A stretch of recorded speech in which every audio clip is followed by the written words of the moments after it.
Why are you walking down Main Street with no damn clothes on? Sir, you say that like it's a bad thing. The Lord made these clothes I wear. All right, enough of this. Turn around, put your hands behind your back. Stop resisting, or you catch another charge. Tag, officer, you're it. Tag, Marco Polo. Oh, you're going to the ground. Do you want to get tased? Oh, I bet I blow a 666 again, officer. Nope, not this time. You got a 667. That's a 666 with my extra long thumb checking your oil.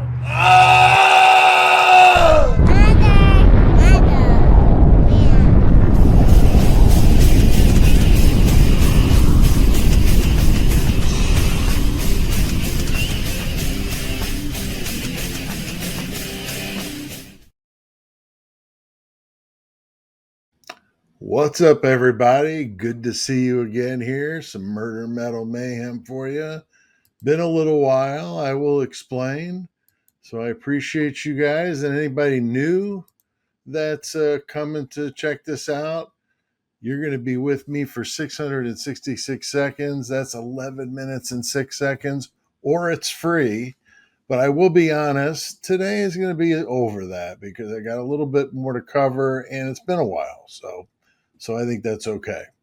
But don't forget, real quick, like the video, subscribe if you're not a subscriber, get me to 15,000. I'm really close. And comment with your thoughts and your ideas. Helps the video get out there to more people. So it's a free way to help the channel out. This video, though, is for entertainment purposes only. I'll be giving my thoughts, my ideas about the subject. Nobody's guilty of anything. Everything I say is alleged. Okay? Now, when it comes to the Idaho 4 case, I needed a break from it for a couple of weeks. My apologies for not getting any video content out like I had been, but I just needed a break. I did do a couple of thumbnails during that time, but I just really couldn't get behind doing anything beyond that. So that wasn't a good sign. I knew a break was definitely needed.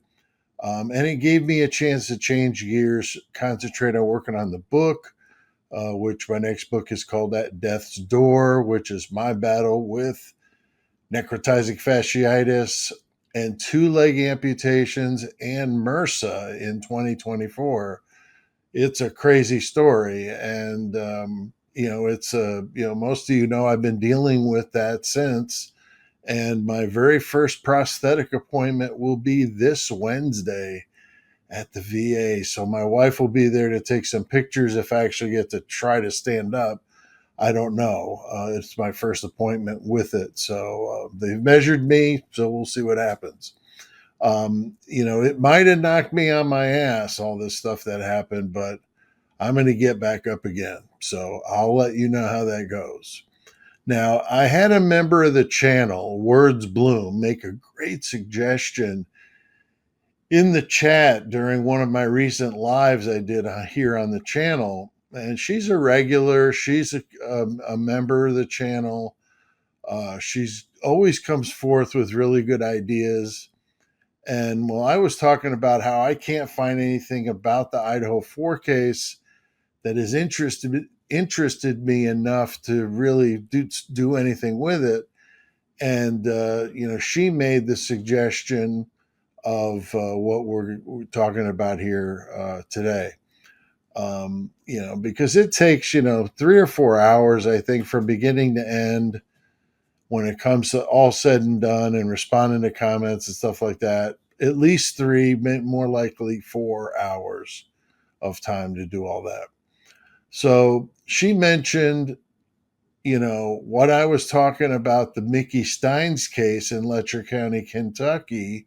And that's the one where the sheriff comes in with the boom boom and the judge, Kevin Mullins, in his own chambers, knocked back. He just emptied the boom boom into the sheriff. The sheriff shot the judge, and then on closed circuit television. So But it happened in Letcher County, Kentucky. So Words Bloom says, could there be a similar situation going on in Idaho? Uh, Certainly, not a bad suggestion at all, and a very interesting idea to kind of discuss here with you, that I hadn't considered. And I thought that was a great idea. So kudos to her for this, really good suggestion. So, what about it? I mean, I'll admit, when I first started following this case, I felt that the SEX angle was definitely part of it. It seemed odd to me these girls didn't come from big money, you know, families like their sorority sisters did. Maddie and Xana, especially, more like a medium income, if not low income, that as far as I know. But Dylan's mom, her real mom, is a lawyer, and Bethany's dad was a dentist. So I'm sure they had money, but they were unharmed. So, gee, isn't that a strange coincidence, isn't it? Now, if there was an SEX ring here in Kentucky, I'm sure as hell think there could be one in Idaho. I mean, why not? We've heard the subject come up before. I remember hearing that Kaylee was very actively trying to stop that from going on and was very against it, vocally against it. I'm sure any woman would be against it, but she was very, vocal about it. And you never know. The wrong person could have heard about this. Um, and she was trying to get rid of it there in Moscow at the University of Idaho campus. There were a lot of attractive young women and men that could have been snatched up, and maybe given some party favors on the house.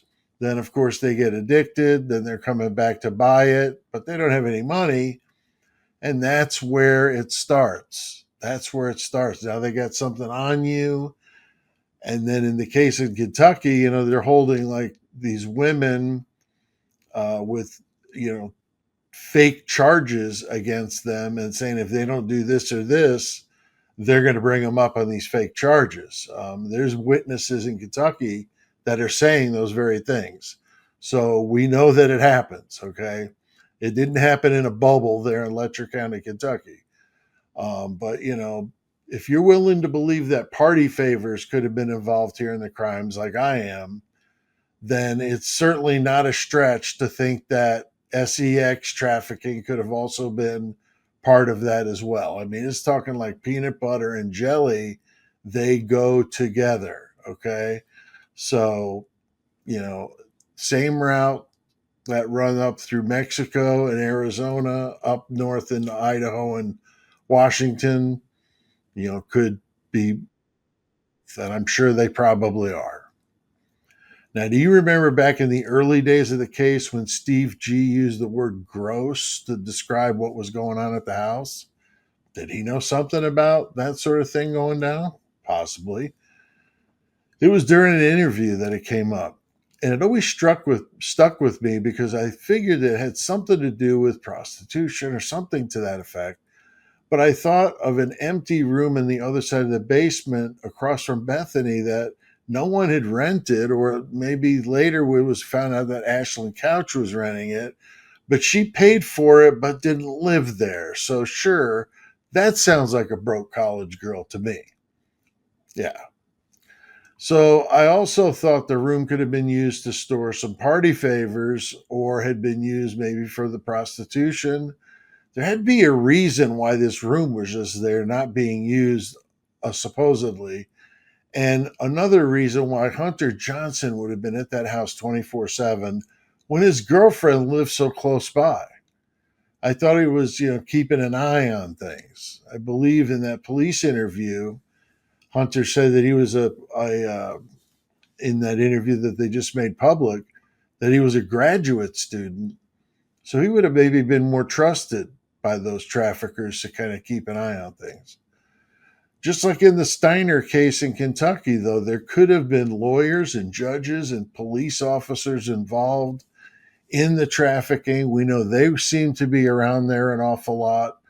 And as sleazy as that damn town is, I have no doubt that both SEX and party favors were being dealt from that campus and other locations along that route. I mean, if it happens in other places, there's no damn reason why it can't be going on in Moscow, Idaho.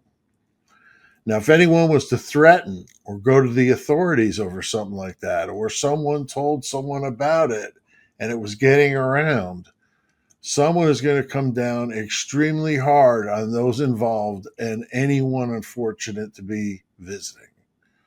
So it could have led to what happened here. Maybe Ethan was just the, wrong place, wrong time. Don't know.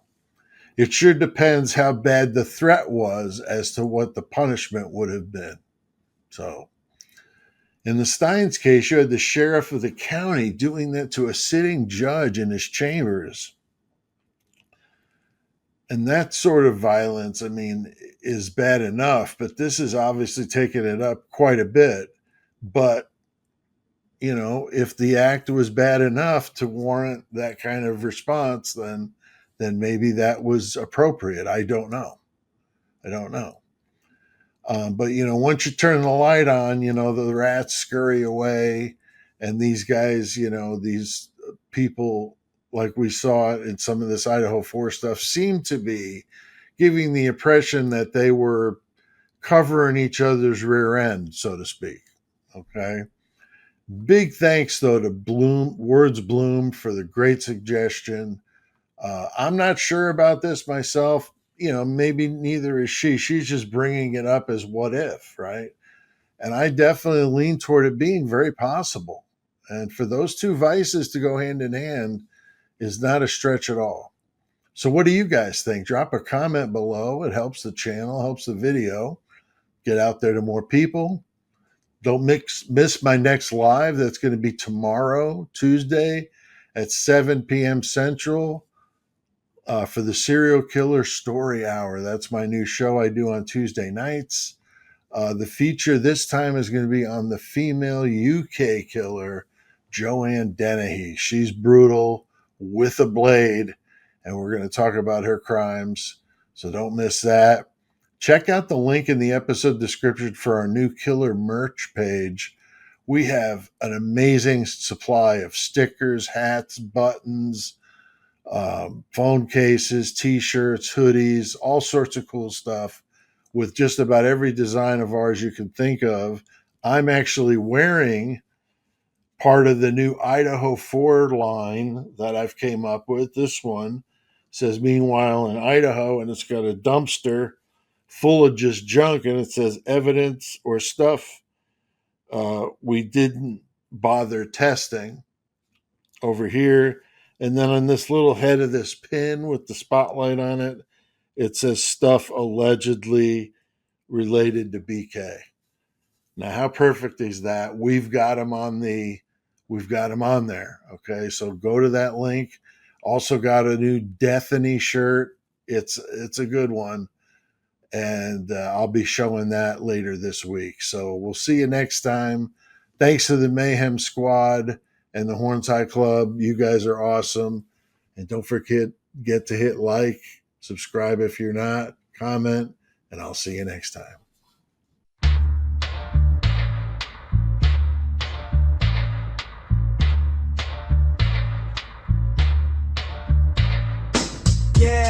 Yeah, I've heard it all before. It's just the outro and I'm out of here.